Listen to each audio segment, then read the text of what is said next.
അധ്യായം 7. സ്വർണ വണ്ടിൽ നിന്നും ലഭിച്ച ആ ക്രിസ്റ്റലിന്റെ ഉപയോഗം എന്തായിരിക്കുമെന്ന് ചിന്തിച്ചുകൊണ്ടിരുന്ന ലിയോയുടെ കയ്യിൽ നിന്നും ആ ബ്ലാക്ക് ക്രിസ്റ്റലിനെ തവളയുടെ മുഖമുള്ള നായ വിഴുങ്ങുന്നു. ഭയന്നുപോയ അവൻ ആ ജന്തുവിനെ അവിടെയുള്ള കൂടിനുള്ളിൽ അടയ്ക്കുന്നു.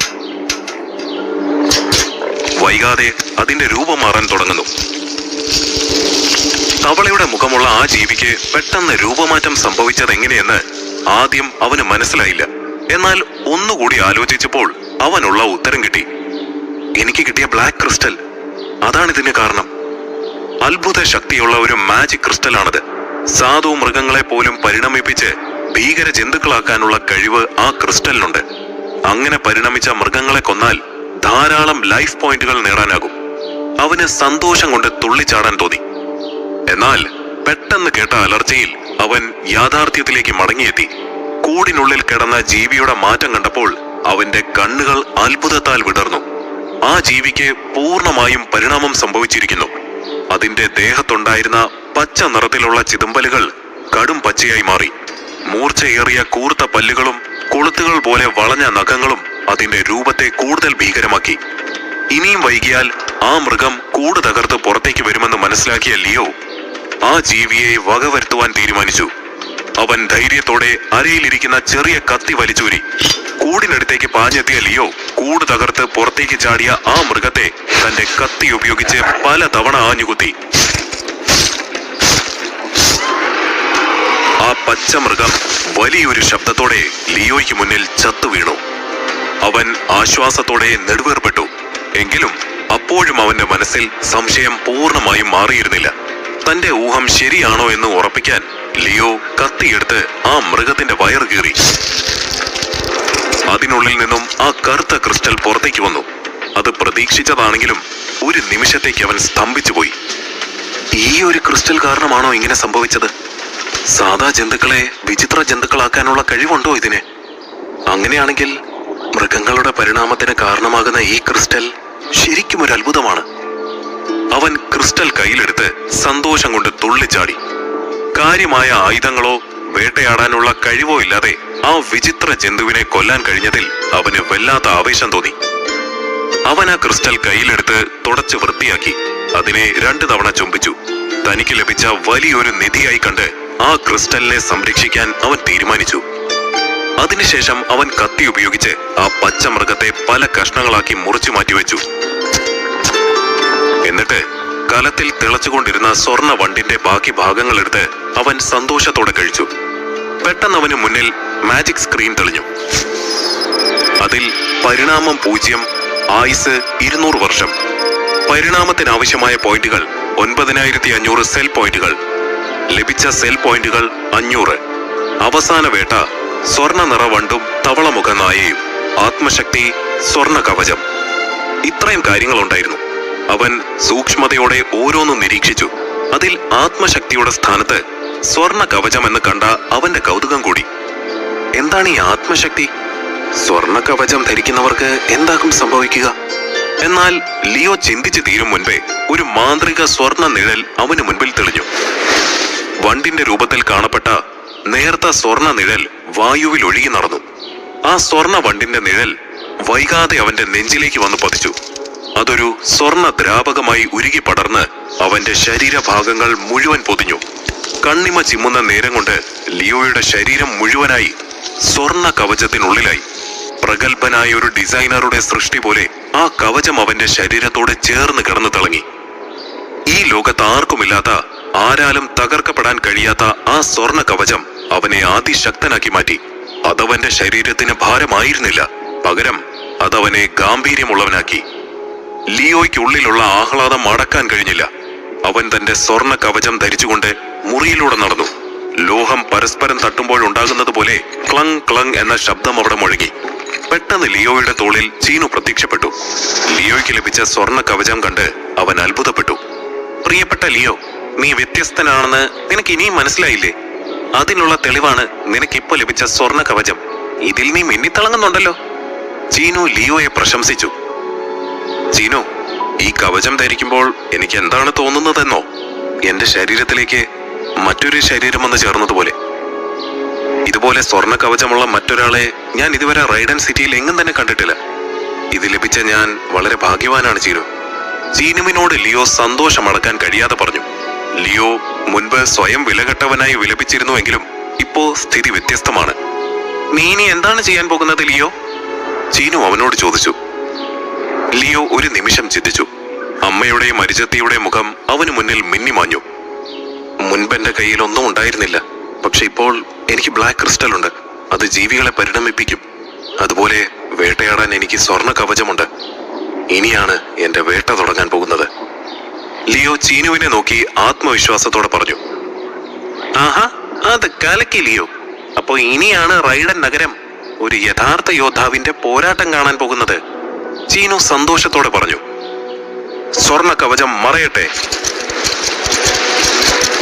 ലിയോ പറഞ്ഞതും സ്വർണ്ണ കവചം മറഞ്ഞ് അവൻ സാധാരണ നിലയിലേക്ക് വന്നു. ഇനി മുതൽ അപകടകാരികളായ മൃഗങ്ങളെ വേട്ടയാടണമെന്ന തീരുമാനം അവനെടുത്തു. സാധാരണ മൃഗങ്ങളെ ജീവനോടെ പിടിച്ച് അവയ്ക്ക് ബ്ലാക്ക് ക്രിസ്റ്റൽ നൽകി പരിണാമം സംഭവിച്ചതിന് ശേഷം അവയെ വേട്ടയാടണമെന്ന് അവൻ തീരുമാനിച്ചു. അങ്ങനെ ചെയ്യുക വഴി സെൽ പോയിന്റുകൾ ധാരാളമായി ലഭിക്കുമെന്ന് അവൻ കണക്കുകൂട്ടി. ലിയോ വേട്ടയ്ക്ക് പോകാനുള്ള തയ്യാറെടുപ്പുകൾ തുടങ്ങി. ഇവിടെ കാണപ്പെടുന്ന വിചിത്ര ജന്തുക്കളിൽ ഏറ്റവും അപകടകാരികൾ വെട്ടുക്കിളികളാണ്. ഡസൻ കണക്കിന് വെട്ടുക്കിളികൾ കയർ താഴ്വരയിൽ ചുറ്റിത്തിരിയുന്നുണ്ട്. ചീനു പറയുന്നത് കേട്ട ലിയോ ചീനുവിനെയും കൂട്ടി അവിടേക്ക് തിരിച്ചു.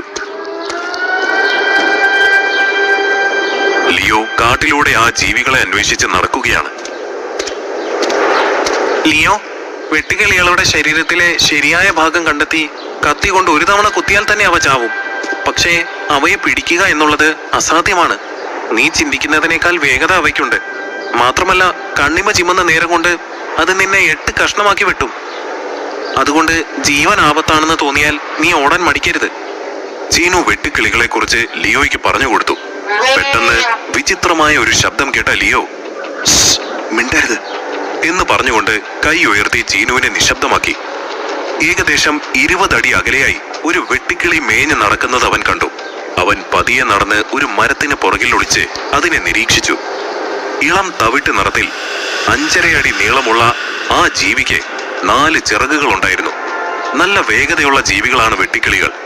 അരിവാൾ പോലെ മൂർച്ചയേറിയ മുൻകാലുകൾക്ക് അതിന്റെ ശരീരത്തെക്കാൾ നീളമുണ്ട്. ഇരുമ്പിന്റെ കാഠിന്യമുള്ള അതിന്റെ മുൻകാലുകൾ കൊണ്ട് മനുഷ്യന്റെ കാലുകൾ ഒറ്റ വെട്ടിന് വേർപെടുത്താൻ കഴിയും. അത്രത്തോളം അപകടകാരി ആയതുകൊണ്ട് തന്നെ വെട്ടുക്കിളികളെ വേട്ടയാടാൻ ആരും ശ്രമിക്കാറില്ല. എന്നാൽ ലിയോയുടെ കയ്യിൽ സ്വർണ്ണ കവചം ഉണ്ടായിരുന്നതുകൊണ്ട് ആ അപകടത്തെ ഓർത്ത് അവന് ഭയം തോന്നിയില്ല. മറിച്ച് അവൻ ചിന്തിച്ചതെല്ലാം കൂടുതൽ പോയിന്റുകൾ നേടുന്നതിനെ കുറിച്ച് മാത്രമാണ്. എന്തായാലും അതെന്നെ ആക്രമിക്കുന്നതിന് മുൻപേ ഞാൻ അതിനെ കണ്ടത് നന്നായി. നേരിട്ടുള്ള പോരാട്ടത്തിലൂടെ അതിനെ ജയിക്കാൻ കഴിയുമെന്ന് തോന്നുന്നില്ല. പിന്നിലൂടെ തന്നെ അതിനെ വേട്ടയാടണം. സ്വർണ്ണ കവചം വരട്ടെ, ലിയോ പറഞ്ഞു. ഒരു നിമിഷം കൊണ്ട് അവന്റെ ശരീരം സ്വർണ്ണ കവചത്താൽ പൊതിഞ്ഞു. ലിയോ സാവധാനം ആ ജീവിക്ക് അടുത്തേക്ക് നീങ്ങി. ലിയോ, സൂക്ഷിക്കണേ, മുന്നറിയിപ്പ് നൽകിക്കൊണ്ട് ചീനു അപ്രത്യക്ഷമായി. ചെറിയൊരു കത്തി കയ്യിൽ മുറുകെ പിടിച്ചുകൊണ്ട് ലിയോ ആ ജീവിയുടെ അടുത്തേക്ക് നടന്നു. ഏകദേശം 6 അടി അകലെ ആ ജീവികളെ കണ്ട ലിയോ ഇനി ഒരവസരം കിട്ടില്ലെന്ന് കരുതി ആക്രമിക്കാൻ തയ്യാറായി. അവൻ ആക്രമിക്കാനായി അവിടേക്ക് പാഞ്ഞു കയറിയതും ചിറകുകൾ വിടർത്തി മിന്നൽ വേഗത്തിൽ പറന്നു വന്ന വെട്ടുക്കിളികൾ അവന്റെ തലയിൽ അതിന്റെ കൂർത്ത നഖങ്ങൾ ഉപയോഗിച്ചടിച്ചു. അവന്റെ കാലിടറി താഴേക്ക് വീണു. എന്താണ് സംഭവിച്ചതെന്ന് തിരിച്ചറിയും മുൻപ് തന്നെ വെട്ടുക്കിളികൾ അവനെ ആക്രമിച്ച് തലങ്ങും വിലങ്ങും അടിച്ചു. സ്വർണ്ണ കവചം ഇല്ലായിരുന്നുവെങ്കിൽ അവന്റെ ശരീരം അതിനോടകം തന്നെ പല കഷ്ണങ്ങളായി ചിതറിപ്പോയേനെ. അത്ര തീവ്രമായിരുന്നു അവയുടെ ആക്രമണം. കയ്യിൽ മുറുകെ പിടിച്ച കത്തിയുമായി അവൻ ധൈര്യത്തോടെ നിലത്ത് നിന്ന് എഴുന്നേറ്റ് നിന്നു. എന്ന ശബ്ദത്തോടെ വെട്ടുകിളികൾ അവനെ ആക്രമിക്കാനായി പാഞ്ഞെടുത്തു. അരിവാൾ പോലെയുള്ള നഖങ്ങൾ ഉപയോഗിച്ച് അവ അവനെ ആക്രമിച്ചു. തന്റെ സ്വർണ്ണ കവചം കൊണ്ട് ആ ആക്രമണത്തെ തടുത്ത ലിയോ കത്തി ഉപയോഗിച്ച് തന്നെ ആക്രമിച്ച വെട്ടുകിളികളുടെ വയറിനെ കുത്തിക്കീറി. വയർ പിളർന്ന് പച്ച രക്തം പുറത്തേക്ക് കുതിച്ചു ചാടി. അത് നിലത്തേക്ക് പതിഞ്ഞ് പിടഞ്ഞു ചത്തു. ലിയോ വെപ്രാളത്തോടെ അവന്റെ സ്വർണ്ണ കവചം പരിശോധിച്ചു. അതിനെന്തെങ്കിലും കേടുപാടുകൾ സംഭവിച്ചു കാണുമോ? അവൻ ഭയപ്പെട്ടു. എന്നാൽ കവചത്തിൽ ഒരു പോറൽ പോലും ഇല്ലായിരുന്നു. ലിയോ സന്തോഷം കൊണ്ട് ആർത്തു വിളിച്ചു, ഈ സ്വർണ്ണ കവചം കാരണമാണ് എനിക്ക് ജയിക്കാൻ കഴിഞ്ഞത്. ചീനു, നീ കാണുന്നില്ലേ, എനിക്കിനി എത്ര അപകടകാരിയായ മൃഗത്തെയും കൊല്ലാം. ഇന്നു മുതൽ എനിക്ക് ഒന്നിനെയും പേടിയില്ല, ലിയോ ആത്മവിശ്വാസത്തോടെ ഉറക്കെ പറഞ്ഞു. ലിയോയ്ക്കുണ്ടായ ജയം അവന്റെ ധൈര്യത്തെ വർദ്ധിപ്പിച്ചു. ഭയത്തെ അതിജീവിച്ച ലിയോ ഒളിവേട്ട അവസാനിപ്പിച്ച് കയർ താഴ്വരയിലൂടെ ധൈര്യത്തോടെ മുന്നേറി. ആക്രമിക്കാൻ പാഞ്ഞു വരുന്ന ലിയോയെ കണ്ട് പരിഭ്രാന്തരായ ഒരു കൂട്ടം വെട്ടുക്കിളികൾ അവനെ ആക്രമിച്ചു. സ്വർണ്ണ കവചം കൊണ്ട് അവയുടെ ആക്രമണത്തെ എതിരിട്ട ലിയോ അനേകം വെട്ടുക്കിളികളെ കൊന്നു. താമര കയർ താഴ്വരയിലേക്ക് വന്നു. ഒരു മാസക്കാലമായി അവൾ വെട്ടുക്കിളികളെ വേട്ടയാടുന്നതിനായി പല പദ്ധതികൾ ആസൂത്രണം ചെയ്യുന്നു. എന്നാൽ അവിടെ എത്തിയ അവൾക്ക് എന്തൊക്കെയോ അസാധാരണമായി തോന്നി. ഒരു മൈലോളം അന്വേഷിച്ച് നടന്നിട്ടും ഒരു വെട്ടുക്കിളിയെ പോലും അവൾക്ക് കണ്ടെത്താൻ കഴിഞ്ഞില്ല. പകരം തറയിൽ പടർന്നു കിടക്കുന്ന പച്ച രക്തം അവൾ കണ്ടു. അപകടകാരിയായ ആ ജീവികളെ ആരോ കൊന്ന് വലിച്ചഴിച്ചു കൊണ്ട് പോയിരിക്കുന്നതായി അവൾക്ക് മനസ്സിലായി. എനിക്ക് മുൻപ് ആരോ ഇവിടേക്ക് വന്ന് എല്ലാ വെട്ടുക്കിളികളെയും വേട്ടയാടി. എന്നാലും ആരായിരിക്കും അത്? മൃഗലോചനന്റെ സംഘമാണോ, അതോ എന്റെ ലീഡർ വിപാശയുടെ സംഘമോ? പക്ഷേ റൈഡനിലെ ആളുകളാണ് അവിടേക്ക് വന്നതെങ്കിൽ അവരെവിടെ? പോരാട്ടത്തിന്റെ എന്തെങ്കിലും അടയാളങ്ങൾ അവശേഷിപ്പിച്ചേനെ. ഇതാര് ചെയ്തതാണെന്ന് മനസ്സിലാകുന്നില്ലല്ലോ.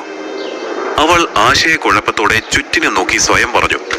മുന്നോട്ട് നടക്കും തോറും കൂടുതലായി പച്ച നിറം നിലത്ത് പടർന്നിരിക്കുന്നത് അവൾ ശ്രദ്ധിച്ചു. ആ അടയാളത്തെ പിന്തുടർന്നവൾ ഒരു സ്ഥലത്തെത്തി. അവൾക്ക് സ്വന്തം കണ്ണുകളെ വിശ്വസിക്കാൻ കഴിഞ്ഞില്ല. കുന്നുപോലെ കൊന്നുകൂട്ടിയിരിക്കുന്ന വെട്ടുക്കിളികൾക്ക് മുകളിൽ രാജകീയമായി നിൽക്കുന്ന ഒരു സ്വർണ്ണ രൂപം. അത് കണ്ട അവളുടെ കണ്ണുകൾ അത്ഭുതത്താൽ വിടർന്നു. അവന്റെ കവചത്തിൽ തട്ടി പ്രതിഫലിക്കുന്ന സൂര്യപ്രകാശം തീ പോലെ തിളങ്ങി. ആശ്ചര്യവും ഭയവും ഒരുപോലെ അവളുടെ കണ്ണുകളിൽ തെളിഞ്ഞു. വെട്ടുകിളികളുടെ ദേഹത്ത് നിന്നും അപ്പോഴും രക്തമൊഴുകുന്നത് കണ്ട അവൾക്ക് അവയെ വേട്ടയാടിയിട്ട് അധികം നേരമായിട്ടില്ലെന്ന് മനസ്സിലായി. വെട്ടുകിളികളെ വേട്ടയാടുന്നത് ഒരു സാധാരണ കാര്യമല്ല. മനുഷ്യരുടെ തലയെ ഒറ്റ വെട്ടിന് രണ്ടായി പിളർക്കാനുള്ള കഴിവ് അവയ്ക്കുണ്ട്.